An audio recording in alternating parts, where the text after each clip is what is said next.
In the heart of Accra, Ghana, a deserted construction site stands as a symbol of the country's ambitions and struggles. This site was earmarked for the National Cathedral of Ghana, a pet project of President Nana Akufo-Addo. Proposed in 2017 as part of Ghana's 60th independence anniversary celebrations, the cathedral is meant to serve as a national landmark and a religious center on par with Westminster Abbey and Abu Dhabi's Grand Mosque. Once finished, it will accommodate 5,000 people for major events like presidential inaugurations and state funerals. However, 6 years later, the project has stalled amidst economic crisis and inflation. This predicament serves as a warning to other African nations that have invested heavily in infrastructure without fully considering the financial implications. If you're new here, make sure to hit that subscribe button and turn on notifications so you never miss our latest finance news updates. Ghana, a major producer of gold and cocoa, has historically been celebrated as a model for African development. Its high GDP per capita in the region and robust democracy since the early 90s, coupled with well-executed public services like free education, have contributed to this positive image.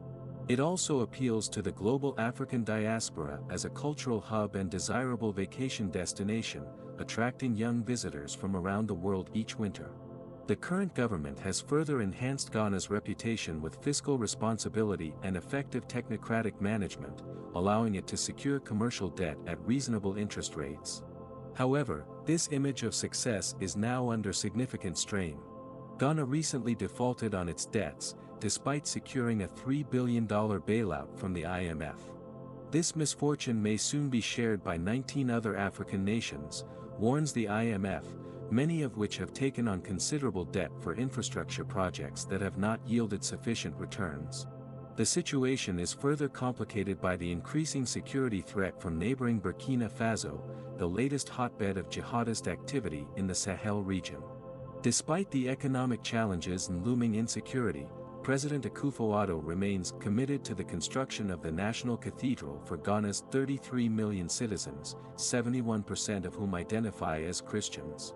Akufo-Addo insists that the cathedral is a gesture of gratitude to the divine for the blessings bestowed on the nation and has personally pledged 100,000 cedis, $8,500, towards its construction.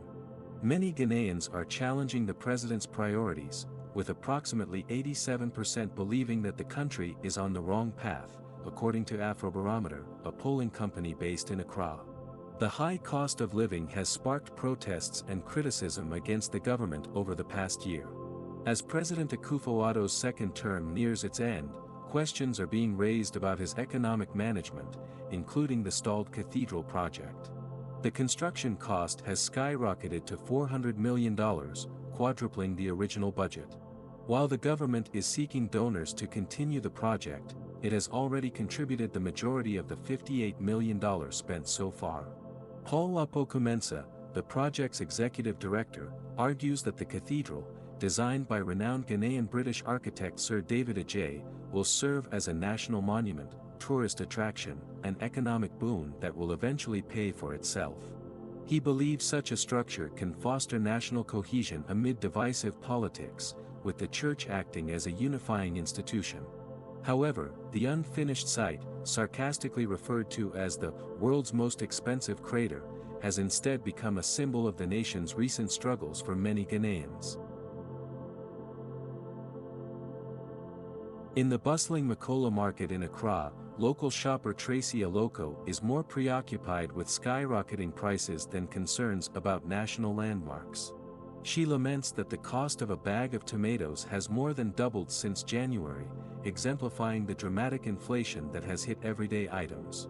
Gari, a staple food across West Africa, has also become significantly more expensive. Market vendors attribute the rise in produce prices partly to the Islamist crisis in Burkina Faso, a significant source of Ghana's annual tomato imports. Everyday citizens are grappling firsthand with Ghana's economic turmoil and record-breaking inflation rates. While inflation has slightly decreased from its peak of 54% in December, it remains alarmingly high at 41.2%. John Asafo-Adjei, a senior fellow at the Accra-based African Center for Economic Transformation (AC), asserts, everyone in Ghana is struggling with the economic difficulties, particularly those from lower socio-economic backgrounds.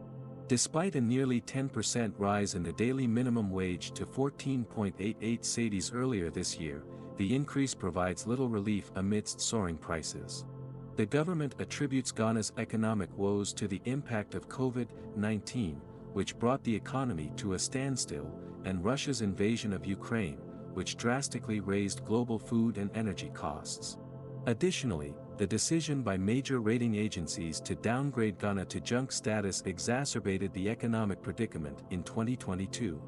Ernest Addison, governor of the Bank of Ghana, highlights the challenges faced due to these external factors, particularly the increasing costs of imported food and the lack of access to foreign capital.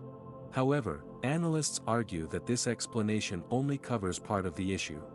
James Zansi, chief Ghana economist at the International Growth Center, suggests that Ghana's economy was already unstable before the pandemic.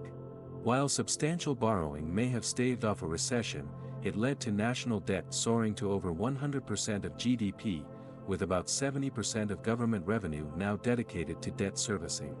According to Zansi, the ruling New Patriotic Party exacerbated the situation by overspending during the 2020 election year, including implementing policies such as waiving water charges and reducing electricity tariffs. While these actions could have been beneficial if targeted towards those in need, they were broadly applied, including to urban residents who did not require the assistance. Zansi criticizes this as a reckless exploitation of the pandemic for political gain, contributing to the collapse of an already fragile economy. In a low-interest rate environment, the Ghanaian government raised nearly $17 billion in Eurobonds over 9 consecutive years, boasting consistent oversubscription. However, as central banks worldwide began hiking rates to curb inflation, including a 1,250 basis point increase by the Bank of Ghana since March 2022, Ghana faced exclusion from international debt markets due to rising concerns about its repayment capacity. The government has since turned to domestic capital markets with interest rates as high as 40%, and central bank financing amounting to 37.9 billion cedis, $3.2 billion, in 2022. This influx of money into the economy might have inadvertently fueled inflation, according to Henry Telly, an economist at the International Growth Center. Telly argues that Ghana's government should have restrained spending and sought IMF assistance earlier in 2021. While the IMF might not be politically popular, Telly suggests it is a valuable economic tool that can provide alternative strategies when needed. In 2022, as Ghana's economic predicament became increasingly apparent, the country sought assistance from the IMF, contrary to earlier assertions by Finance Minister Ofori-Atta that no external aid was needed. Following domestic protests and criticism from the opposition, Ghana initiated its 17th program with the IMF since independence. Mensa Thompson from ASIPA, an anti-corruption group instrumental in rallying for external aid, admitted to reservations about the IMF but recognized the country's urgent need for support. He expressed concerns about the government's ability to manage the crisis independently. By December, Ghana had swiftly arranged a provisional agreement for a $3 billion loan from the IMF, contingent on meeting certain stipulations. Firstly, Ghana was required to restructure its domestic debt, a unique demand in the nation's history with the IMF. Now, Ghana must restructure its approximately $34 billion external debt, payments for which were halted in December. A committee led by France and China, representing Ghana's bilateral creditors, has been formed to initiate debt restructuring discussions. This development paves the way for the IMF board to approve Ghana's rescue package. Another condition is the cessation of central bank financing to cover government revenue shortfalls. Ernest Addison, the central bank governor, confirmed a zero financing agreement with the finance ministry. Furthermore, the government must boost revenue generation. In response, it has implemented new corporate and income taxes, increased excise duties on goods such as tobacco products and alcoholic beverages, and raised VAT by 2.5 points to 15%. The recent tax hikes in Ghana have sparked significant controversy. Joseph Obeng, the president of the Ghana Union of Traders Association, has labeled these taxes as obnoxious, arguing that they will further escalate business costs. He questions why the government is focusing on those already paying formal taxes instead of expanding the tax base to include more individuals in the informal sector, which is believed to comprise at least 80% of the economy. Ghana's tax-to-GDP ratio, around 13.4%, is lower than the African average of 16% and the government's own target of 20% for the current year. According to John Asafo-Adjei from the AC think tank, the impending IMF deal could potentially restore investor confidence in Ghana and stabilize currency fluctuations which have inflated import costs. However, he warns that it may take some time for ordinary citizens to experience any relief in living costs.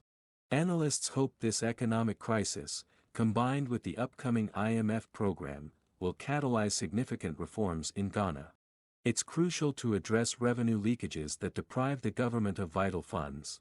Auditor General Johnson Akwamoah Asidu's report indicates that in 2021, Ghana missed nearly $3 billion in revenues due to irregularities involving trade and staff debtors, outstanding loans, and non-performing investments. Many experts agree that a reduction in the size of Ghana's government is vital. In 2017, President Akufo-Addo defended his decision to appoint 110 ministers as a needed investment for the country's rapid transformation. Currently, there are around 90 ministers, some with multiple deputies, which Asafo-Adjei criticizes as a patronage system. He also highlights the significant overlap between numerous ministries, such as separate ministries for transport, railways development, roads and highways, and aviation, and the separate entities of information and communications. Rising concerns about corruption in Ghana are compounded by allegations from a leaked 2021 report accusing government officials of hampering the fight against illegal gold mining. The government denies these allegations, but opposition MPs are pushing for a bipartisan investigation. The potential mismanagement of a $3 billion IMF loan is feared by citizens like Kweku Bamford, who points to an Auditor General's report revealing mismanagement of funds intended for COVID-19 support. He asserts that corruption is pervasive in the public sector, changing Ghana's culture. This perception of corruption is reflected in public opinions about the delayed and over-budget cathedral project, though some, like taxi driver Solomon Tayamoa, still hope for its completion. Paul Lapo-Komensa, the project's director, anticipates completion by next year's end. However, unless Ghana can recover its economy, the cathedral project may remain unfulfilled.